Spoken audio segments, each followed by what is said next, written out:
बाबा का गिरेबान पकड़ लिया और चिल्लाने लगा, बोलो तुमने ये सब क्यों किया है?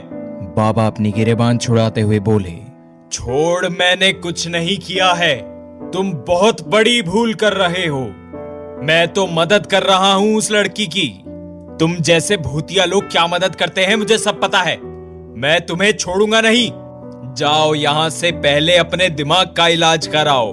कुछ भी उल्टा सीधा हुआ तो मेरे पास मत आना, पुलिस के हवाले कर दूंगा तुम्हें। अमित भड़का हुआ तमतमाते हुए बोला, फिलहाल मैं रानी को डॉक्टर के पास ले जा रहा हूँ। उसके बाद तुम और तुम्हारा ये भूत प्रेत सब उखाड़ कर इसी तालाब में फेंक दूंगा।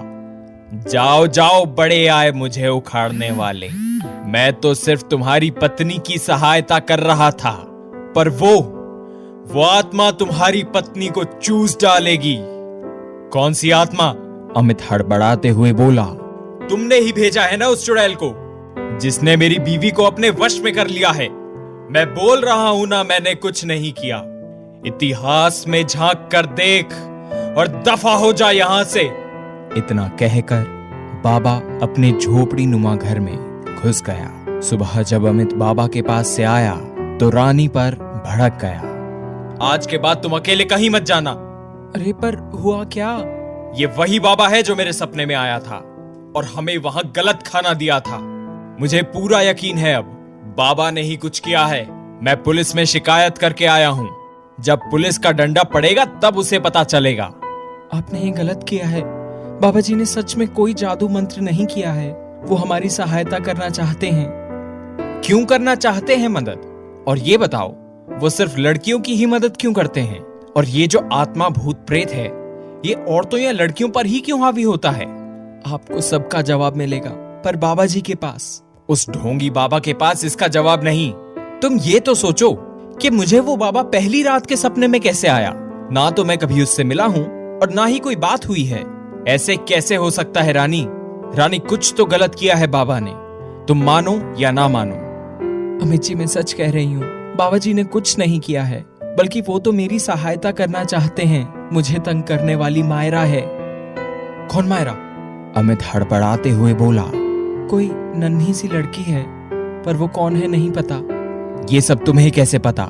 उसने मुझसे बातें की थी।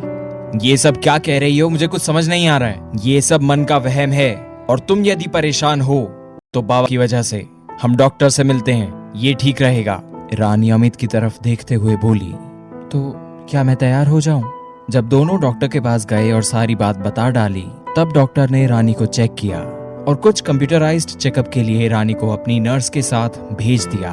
और फिर डॉक्टर राकेश से बोला, राकेश, आपकी पत्नी को कोई बीमारी नहीं है। कुछ टेस्ट कराने के लिए भेजा है। कल सुबह तक उसकी रिपोर्ट्स भी आ जाएंगी, पर मुझे लगता नहीं है कि उसमें कुछ भी मिलेगा। डॉक्टर, फिर क्या हो सकता है? आत्मा का साया। क्या? अमित बुरी तरह चौंका। डॉक्टर साहब, आप भी ये सब मानते हो? दरअसल हकीकत यही है कि आत्मा होती है। अमित आवक सा डॉक्टर को सुन रहा था। कुछ बातें आज भी विज्ञान नहीं जानती, जिनमें से एक ये आत्माओं का रहस्य है। यदि आप भगवान को मानते हो, उन पर भरोसा करते हो, तो इन भूत प्रेत जैसी चीजों और बुरी अच्छी आत्माओं पर भी यकीन करना होगा। डॉक्टर, पर ये सब रानी के साथ क्यों? अब ये तो बाबा ही जाने। क्या मतलब? आप भी बाबा के पास जाने को कह रहे हो? मैं कल आपको बताऊंगा, रिपोर्ट आने के बाद। ठीक है डॉक्टर, मैं इंतजार करूंगा। और एक बात समझ लीजिए, यदि सच में आपकी पत्नी के ऊपर कोई साया है, तो दुनिया का कोई भी डॉक्टर उन्हें ठीक नहीं कर पाएगा। तब तक रानी वहां आ चुकी थी। वक्त शाम का था। रानी ने अमित के कहने पर आज वेस्टर्न कपड़े पहन रखे थे। वो सच में उन कपड़ों में बहुत खूबसूरत लग रही थी। अमित भी तैयार हुआ था और दोनों तैयार होकर गाड़ी में बैठकर झील की तरफ निकल पड़े। ये झील बहुत ही खूबसूरत था और सच कहें तो दो दिलों के लिए एक जन्नत जैसी जगह थी। लोग यहाँ से खूबसूरत चाय के बागान का मजा ले सकते थे। दोनों ने साथ में एक रेस्टोरेंट में डिनर किया और वापस रिजॉर्ट आए। बहुत ज्यादा चलने और एंजॉय करने के बाद दोनों थक कर चूर हो गए थे। कपड़े बदलकर जैसे ही बेड पर आए, दोनों की आंखों में नींद आने लगी। जब नींद आती है तब कुछ और दिखाई नहीं देता, और यही हुआ दोनों के साथ। दोनों थोड़ी ही देर में घोड़े बेचकर सो गए। करीब 6:10 पर अमित की नींद खुली। उसने देखा रानी बेड पर नहीं थी। वह झटपट बाथरूम की तरफ भागा। बाथरूम का दरवाजा बंद था। उसने आवाज लगाई। चिल्लाते हुए अमित बाथरूम से बाहर की तरफ आया। उसने अपने रूम का मेन दरवाजा देखा तो अंदर से ही बंद था। रानी बाहर गई ही नहीं थी।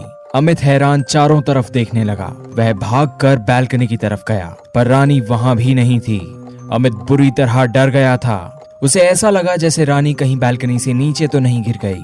उसे हैरान परेशान भागता हुआ देख रिजॉर्ट का स्टाफ भी पीछे पीछे भागा। नीचे खाई में जाने का रास्ता किधर से है? अमित चिल्ला कर बोला, क्या हुआ साहब, मैं भी साथ में चलता हूँ।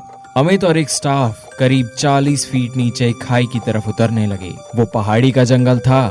नीचे जाने के बाद जिस ओर अमित का रूम था उस ओर देखने लगे पर वहां ऐसा कुछ भी दिखाई नहीं दिया। अमित ने अनुमान लगाया, नहीं, रानी इधर नहीं गिरी है। फिर उसे अचानक कुछ ख्याल आया और वो फिर भागते हुए पहाड़ी चढ़ने लगा। उसके पीछे स्टाफ भी हैरान होकर पहाड़ी चढ़ने लगा। अमित थक कर चूर हो गया था। वो कमरे में गया। उसने दरवाजा बंद किया। कहाँ हो तुम? वो धीरे से फर्श पर बैठ गया और फिर फर्श पर लेट गया। उसने बड़े ध्यान से देखा, रानी बेड के नीचे लेटी थी। रानी अजीब सी आवाज में कुछ बोल रही थी। बाबू, बाहर आओ, मैं मायरा हूं, पहचाना मुझे? तुम्हारी मायरा। अमित उछलकर थोड़ा दूर भाग गया। तुम मायरा नहीं हो सकती। तुम बाहर जाओ।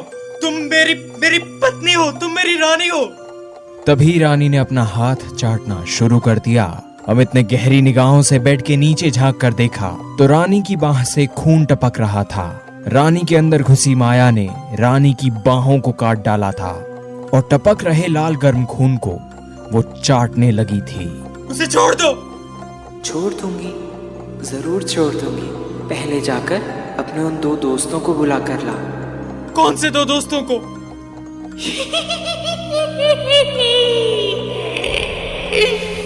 जोरदार ठहाका लगाकर हंसने लगी माया। तेरी बीवी मेरे कंट्रोल में है और तुझे मजाक सूझ रहा है। मैं इसे मार डालूंगी। मैं सच में पूछ रहा हूँ, क्या तुम रवि और राजन की बात कर रही हो? जी हाँ। पर उन्हें क्यों बुला रही हो? बदला लेना है मुझे। किस बात का? माया ने अजीब सी आवाज में कहा। भूल गए हो या भूलने का नाटक कर रहे हो? याद रखना, मैं तेरी काजू को मार डालूंगी। मैं बुलाता हूँ। मैं उन्हें जरूर बुला कर लाऊंगा, पर मेरी काजू को कुछ मत करो। 2 दिन का समय दे रही हूँ मुझे। रवि, राजन और तुम तीनों एक साथ यहाँ पर चाहिए। ठीक है, ठीक है। और फिर अगले ही पल माया की आत्मा रानी के शरीर को छोड़कर वहां से जा चुकी थी। अमित ने रानी को वहां बेड के नीचे से बाहर निकाला और तुरंत मैनेजर को फोन करके गाड़ी निकालने को कहा। बोला कि रानी को फौरन डॉक्टर को दिखाना है। आनन फानन में अमित ने रानी को उठाया और नीचे की तरफ भागा। इसका क्या मतलब? राजन चौंक कर बोला, रवि, क्या ये सच है? हाँ भाई, दरअसल माया ही मायरा है और माया वही है जो मुन्नार कॉटेज में खाना बनाती थी। तो क्या हुआ उसके साथ? अब वहां जाकर ही पता चलेगा। क्या मतलब? राजन चौंक कर बोला। मैं नहीं जाऊंगा। जाना पड़ेगा यार, अपने अमित को आज हमारी जरूरत है। हाँ, पर उन दोनों ने भी तो मेरे साथ बुरा बर्ताव किया है। मैं क्यों जाऊं उनके बीच? जब उन्होंने बुरा किया था तब उनकी मजबूरी थी। आज उनके साथ बुरा हो रहा है, पर हमारी तो कोई मजबूरी नहीं। हम तो मुन्नार जा सकते हैं ना। क्या रानी जिंदा है? हाँ, पर किसी मुर्दा की भांति उसे जिंदा समझना बेकार है। वो आज भी उस आत्मा के बंधन में है। पर जब उसने अमित से कहा कि उसे रवि और राजन दोनों चाहिए, तो अमित ने हम दोनों से मिलने की कोशिश क्यों नहीं की? मायरा उसे